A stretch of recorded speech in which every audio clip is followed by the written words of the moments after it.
ये कहानी है एक ऐसे स्टूडेंट्स की जो पिछले साल हमारे साथ तैयारी करता था। वो बहुत ही मेहनती था।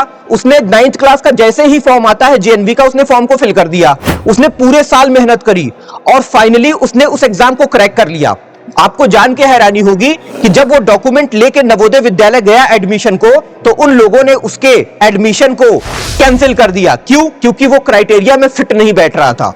तो जब उससे पूछा गया कि तुमने क्या क्राइटेरिया चेक किया था फॉर्म फिल करते समय, तो उसका जवाब था, सर मैंने क्राइटेरिया चेक नहीं किया था। अगर मैं कर लेता तो शायद आज उस क्राइटेरिया को फुलफिल करके मैं एडमिशन लेने जाता तो ज्यादा बेटर रहता। तो मैं आपको बताऊं बेटा, आप ऐसी गलती कभी मत करना।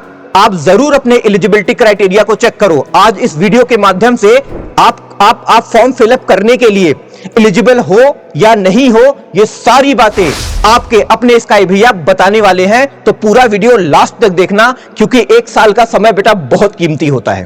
हेलो, फॉर्म आ गया ना क्लास 9th का? फिल कर दिया? नहीं करा? तो मैं आपको बताऊं, करने से पहले इस एलिजिबिलिटी क्राइटेरिया को जरूर देख लेना। इस वीडियो में एक एक चीज आपके स्काई भैया आपको क्लियर कर देंगे, ठीक है? आओ देखते हैं। तो बेटा आपने पता है कि आपका जो लास्ट डेट है फॉर्म फिल करने का, वो 23/9/2025 है। आपका जो एग्जाम डेट है वो 7/2/2026, यानी कि 7 फरवरी 2026 में आपका एग्जाम होगा। पता है ना? नोट कर लो अगर नहीं पता है तो। पहला पहला क्राइटेरिया क्या है? आप जिस डिस्ट्रिक्ट के रहने वाले हो, आप उसी डिस्ट्रिक्ट में अप्लाई कर सकते हो। ठीक है, पहला पहला हो गया। सेकंड क्या है कि only those candidates who are bonafide residence and studying class 8 during the academic session 2025 और 2026। अभी आप लोग क्लास 8th में गए हो, तो 26 में आप 8th पास आउट हो जाओगे, तो उसके बाद आपको 9th में जाना है। अगर आपने नेक्स्ट ईयर इस एग्जाम को क्रैक कर लिया, तो 9th में जो आपका एडमिशन है ना, नवोदय में हो जाएगा। यानी कहता है कि आपको जो क्लास 8th है बेटा ना, वो 2025-26 वाला सेशन होना चाहिए। मतलब अभी आपका क्लास 8th में एडमिशन हुआ होगा, तो आपका ये 25-26 वाला सेशन बरकरार रहेगा। ठीक है? अच्छा, आपका स्कूल गवर्नमेंट रिकॉग्नाइज होना चाहिए। साथ ही साथ आपका जो नवोदय विद्यालय ना, वो भी वहीं पे होना चाहिए। ठीक है? मतलब वहीं पे, मतलब वहीं वाले नवोदय स्कूल में आपको एडमिशन मिलेगा। ठीक है, आगे बढ़ते हैं हम लोग फटाफट। छोटी छोटी बातें जो आपको दिमाग में रखना है। District of residence and district of class 8th study should be same in respect of candidate. आप जहां रहते हो वो आपका खुद का डिस्ट्रिक्ट है, मतलब अपना अपना अपना मेन डिस्ट्रिक्ट है, जहां वहीं के रहने वाले हो आप। और दूसरी बात क्या है कि जहां पे आप पढ़ रहे हो वो भी सेम ही होना चाहिए। आपका स्कूल जो है वो उसी डिस्ट्रिक्ट में होना चाहिए जहां पे आप रहते हो, और जो जहां पे आप रहते हो वो आपका खुद का डिस्ट्रिक्ट होना चाहिए। समझ बात आ रही है कि नहीं आ रही है? ठीक है। उसके बाद आपका जो क्लास 9th में अगर एडमिशन होगा, तो उसी डिस्ट्रिक्ट के जेएनवी में आपका एडमिशन होगा। That's it. उसके बाद डेट ऑफ बर्थ क्या होनी चाहिए? बहुत बड़ी चीज है बेटा, इसको दिमाग में रख लेना आप सब लोग। डेट ऑफ बर्थ होनी चाहिए बेटा 1 मई 2011 से 31 जुलाई 2013 के बीच में होनी चाहिए। अगर 1 मई 2011 को आपका डेट ऑफ बर्थ है, तो आप फॉर्म फिल कर सकते हो। अगर आप 31 जुलाई 2013 को पैदा हुए हो, तब भी आप फॉर्म फिल कर सकते हो। हाँ, इन दोनों के बीच में पैदा हुए हो तो फिल तो कर ही सकते हो। ठीक है, ये बात क्लियर है। उसके बाद this is applicable to all categories of candidates including those who belong to the scheduled caste and scheduled tribes. Simple है, सबके लिए ये एक ही है, कोई इसमें वो नहीं है। राइट, आगे बढ़ते हैं। उसके बाद बेटा मैं आपको बताऊं, अगर आपको जबरदस्त वाली प्रिपरेशन करनी है ना, तो आपके लिए एक बहुत ही फ्री वाला एप्लीकेशन है। इसके ऊपर जेएनवी से रिलेटेड बहुत सारा डेटा पड़ा हुआ है, जिसके ऊपर जाके आप पढ़ोगे ना, तो आपको बहुत सारी बातें ऑटोमेटिक क्लियर हो जाएंगी। तो इसको डाउनलोड करके ना, इसके ऊपर जितना भी फ्री वाला मटेरियल पड़ा है सबको पढ़ो, सबको एंजॉय करो। फ्री है, फ्री है, फ्री है। आगे बढ़ते हैं।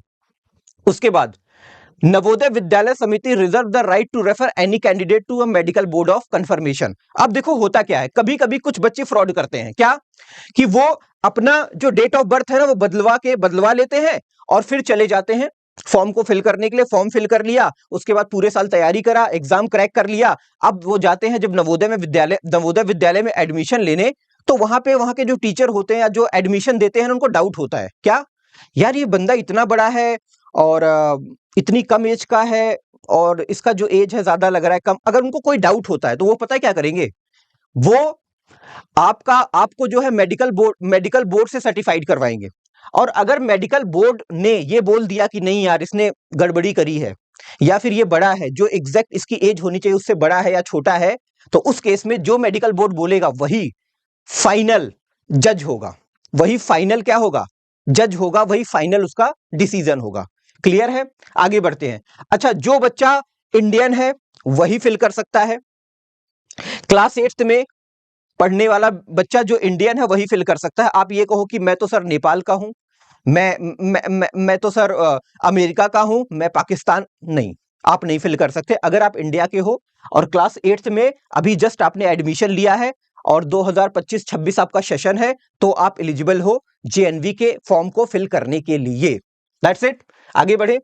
उसके बाद बेटा ये टेलीग्राम ग्रुप है, हमारे यूट्यूब चैनल पे फ्री क्लासेस चलती हैं। अगर आपको तैयारी करनी है ना तो फ्री में, तो आप हमारे यूट्यूब को लाइक और सब्सक्राइब कर लो, ताकि आपको फ्री वाली चीजें ऑटोमेटिक मिलती रहे। और साथ ही साथ जो हम फ्री में पढ़ाएंगे ना, उसका जितना मटेरियल होगा वो सब हम इस टेलीग्राम ग्रुप के अंदर डालते हैं, तो इसको भी आप लोग ज्वाइन कर लो। फ्री है, फ्री है, फ्री है। आगे बढ़ते हैं। अब सवाल ये पैदा होता है कि सर ऐसा कौन है जो एलिजिबल नहीं है, कौन है जो फॉर्म फिल नहीं कर सकता? तो देखो बहुत ध्यान से, अगर आप क्लास 8th पास आउट हो चुके हो, मतलब जैसे होता नहीं कि सर मैं तो क्लास 8th पास आउट हो चुका हूं, अब मैं फॉर्म फिल करूंगा, तो नहीं, आप नहीं कर सकते। ओके। सेकंड क्या है, देखो अगर 1 मई 2011 और 31 जुलाई 2013 के बीच में आपका डेट ऑफ बर्थ नहीं है तो आप फॉर्म फिल नहीं कर सकते। हाँ, 1 मई 2011 पे हो तो कर सकते हो, और 31 जुलाई 2013 को पैदा हुए हो तब भी आप फिल कर सकते हो। इससे बाहर 31 जुलाई 2013 से बाहर नहीं, 31 मई 2011 से पहले नहीं, आप फॉर्म फिल नहीं कर सकते बेटा। ठीक है, क्लियर है? ओके। उसके बाद district of study class 8th and district of residence is different. अब पता चला कि आपका जो क्लास, जहां पे आप क्लास 8th में पढ़ रहे हो, राइट, और आपका जो खुद का डिस्ट्रिक्ट है वो अलग अलग है, तब भी आप एलिजिबल नहीं हो, आप फॉर्म फिल मत करना। क्योंकि अगर मान लो किसी तरह आपने फॉर्म फिल करके एग्जाम दे भी दिया ना, तब भी फाइनली जब आप वहां पे एडमिशन लेने जाओगे, एग्जाम क्रैक करा, एडमिशन लेने गए नवोदय विद्यालय में, तो वो लोग आपका एडमिशन कैंसिल कर देंगे बेटा, राइट। उसके बाद इस school of study class 8 is not government या government recognise for the district where the Jawahar Navodaya Vidyalaya is functioning and where admission is short. अगर आपका स्कूल गवर्नमेंट या गवर्नमेंट रिकॉग्नाइज नहीं है तो उस केस में भी आप फॉर्म फिल नहीं कर सकते। ठीक है। कुछ बच्चे सोच रहे हैं सर हम तो प्राइवेट स्कूल में पढ़ते हैं। बेटा जो प्राइवेट स्कूल होते हैं ना वो भी गवर्नमेंट रिकॉग्नाइज होते हैं। ठीक है, तो इसका टेंशन नहीं लेना है, आप इसके बारे में भूल जाओ, आप बस बाकी जो क्राइटेरिया है उनको देखो। ठीक है, गुड, बहुत बढ़िया। आगे बढ़ते हैं हम लोग। उसके बाद if the candidate has already applied for lateral entry test in the previous academic session. अब पता चला कि एक स्टूडेंट कहता है कि सर पिछली साल मैंने जेएनवी एग्जाम का जो फॉर्म आया था ना उसको फिल किया था, और सर इस बार मैं दोबारा कर रहा हूं। तो मैं आपको बताऊं, अगर ऐसा है तो मत फिल करना, ऑटोमेटिक कैंसिल हो जाएगा, कोई फायदा नहीं है, राइट। तो इस तरीके से ये आपके क्राइटेरियाज हो गए। और बेटा मेरे को लग रहा है क्लियर हुई होंगी बातें। और मैं आपको बताऊं, अगर आपको प्रिपरेशन करना है, फ्री वाली प्रिपरेशन करना है या फिर बैच वाली प्रिपरेशन करना है, तो आप वेदा एकेडमी से जुड़ के इस प्रिपरेशन को बहुत ही जबरदस्त और खतरनाक बना सकते हो। लेकिन उसके लिए सबसे पहले आपको चैनल को लाइक और सब्सक्राइब करना पड़ेगा। इसके अलावा पूरे साल आप हमसे कनेक्टेड रहो। हर वो इंफॉर्मेशन जो जेएनवी से पास होगी, जो जेएनवी से आएगी, या फिर जो एनवीएस देगा, नवोदय विद्यालय समिति जो हमें देगा ना, वो सारी इंफॉर्मेशन हम आपको देते रहेंगे। यहां से कनेक्टेड रहो, आपको कोई टेंशन लेने की जरूरत नहीं है। तो मिलते हैं अगले वीडियो में, तब तक के लिए मस्त रहो, जबरदस्त रहो और खूब मेहनत करो बेटा जी। और मैं विश करता हूं ईश्वर से कि आपका सिलेक्शन अगली साल हो ही जाए। बाय बेटा।